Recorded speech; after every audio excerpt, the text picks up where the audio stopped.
You need a microphone. Well, and the United States differences of Iraq, because we have encountered so many things in which we could work together. Why to go to the history to find those in which we could not see each other in the same way. So I will try to be brief, but I will at the same time try to make a couple of points regarding U.S.-Mexican relations from the experience of Mexico in the Security Council, which is what Harley Shaken had asked me to do here this morning. I don't know if it's because he wants to sell my book, which I'm writing about this, but that's nice. First of all, I must begin telling you that history, when it will be written down the line, is going to consider President George Bush the most pro-UN president in modern history.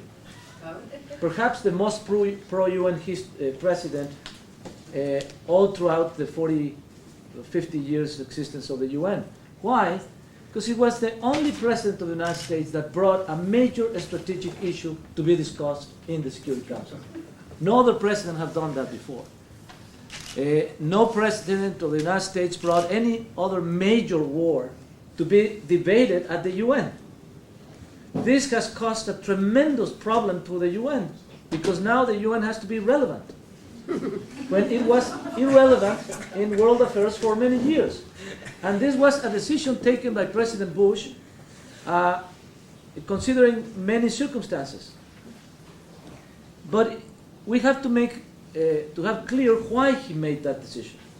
He made that decision not to obtain from the UN a permission to go to war, an authorization to go to war. That was not what he was looking for. He was looking for legitimacy to go to war. And that is a fundamental question of the existence of the UN, legitimacy. And I think that ever since, the US political debate has bring the UN as a matter of legitimacy. Can we have a foreign policy that goes through the process of the UN discussions and debates with our allies in that forum in order for our actions to be legitimate? And that continues to be a debate in the United States. But the US did not go to the UN to ask for our permission to go to war. And we have to have this very clear. This, right after President Bush made his speech at the UN, there was a reception, and I was at the reception that afternoon, and President Bush told me, now the buck is on you. It's on the UN, and it's on representatives on the UN. And that was clearly what he meant by going to the UN.